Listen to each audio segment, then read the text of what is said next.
Today, my beautiful model is my friend Kelsey, and we had a girls' night the other day and thought it would be fun to film me doing a makeover on her. So when I started this, I didn't really have a plan. I just knew I wanted to do something dark and kind of sultry on her, but to be honest, I'm pretty much winging it as I go. Starting at the base, I'm applying the Maybelline Fit Me Matte Poreless Foundation in the shade 120 Classic Ivory, and I'm applying this with a damp Real Techniques beauty sponge in a pouncing motion.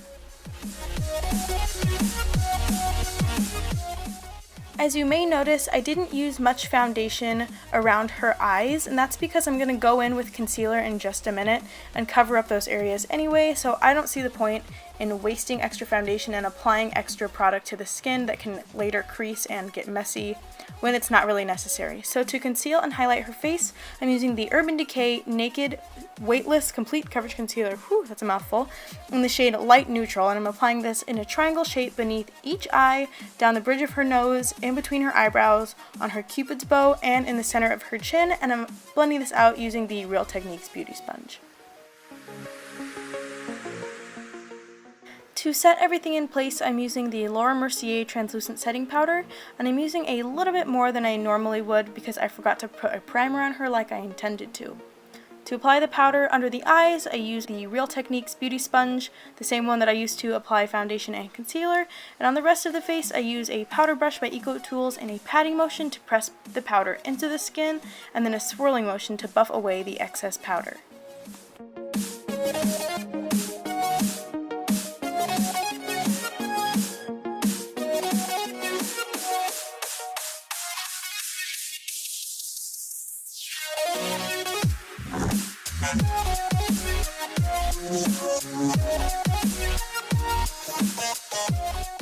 With only foundation, powder, and concealer on the skin, the face can look very one-dimensional, so to add some warmth and dimension back into the skin, I'm using Hoola Bronzer by Benefit and the little brush that came with it to carve out Kelsey's cheekbones and add some warmth into her nose, and then I'm going with the Morphe M439 brush, and I am bronzing her forehead and hairline and the cheekbones, and then also putting a little bit along the jawline. For blush, I'm using MAC Melba, and I'm applying this to the apples of Kelsey's cheeks and blending it back towards her hairline. And then for highlighter, I'm using my favorite Champagne Pop by Becca with a Morphe 501 brush.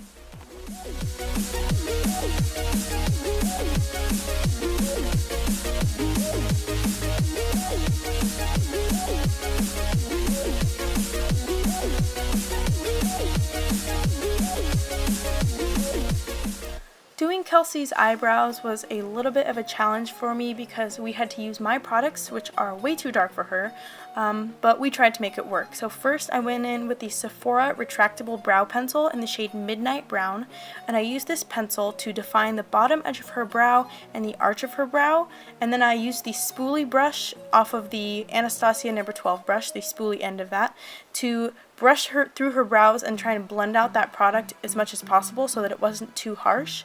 And then to fill in any other areas of her brow that I missed with that pencil or I didn't want to look so dark, I used Hoola Bronzer because it's a nice light brown shade.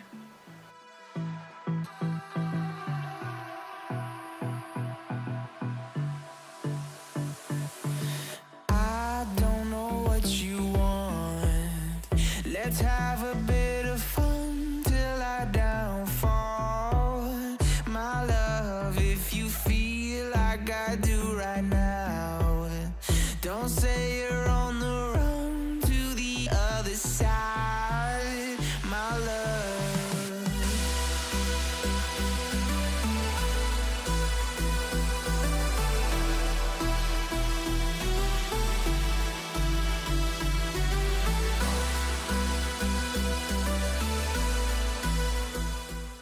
To start the eyeshadow, I used my tried and true transition shade that's number 13 by Morphe Cosmetics, and I'm blending this throughout her crease and into the outer corner using the Morphe M332 blending brush.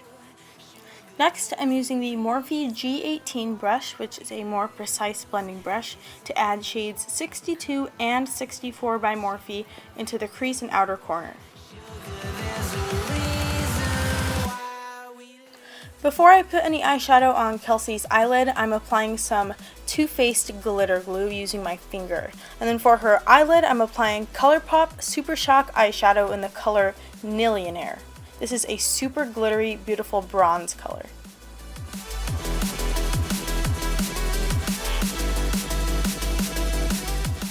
After I apply this ColourPop eyeshadow onto her lid, I want to deepen up the outer corner and crease, so I'm using the Morphe G18 brush to blend Shadow 63 and a black shade from the Smashbox Full Exposure palette, and I'm blending this deep into the outer corner and crease to give more dimension. I don't know what you want. Let's have a bit of fun till I downfall. My love, if you... To highlight her brow bone and inner corner, I'm using MAC Mineralized Skin Finish in Lightscapade. This is a new highlighter that I got that's really great for people with pale skin, and I'm applying this with a Morphe G13 brush. For eyeliner, I started by doing only a thin wing using the Stila Stay All Day liquid eyeliner, but then when I finished, it didn't really seem fun enough for a girls' night makeover, so after blending shade 13 onto her lower lash line using the Morphe M431 brush, this is a pencil brush, I added a second wing coming off of the lower lash line using that same liquid eyeliner, and then blending it into the lash line using a MAC 208 brush and black and dark brown eyeshadows. You say you wanna try, but you never do. Sugar, there's a reason why we lose. You say you wanna cry, but you never do. Sugar, there's a reason why we lose. This wouldn't be a true makeover without some super full eyelashes, so I used the Temptress Wispies by House of Lashes to take this look to the next level.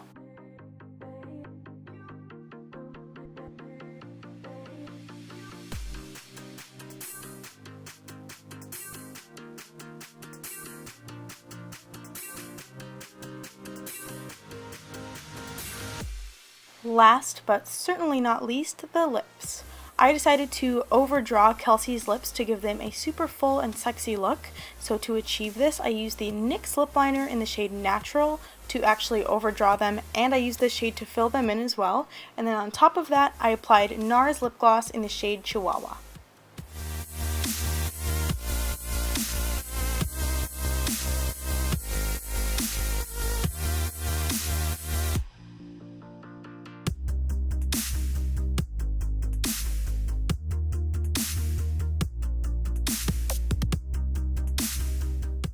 Thank you so much for watching, and I'll see you next week with a Valentine's Day makeup tutorial.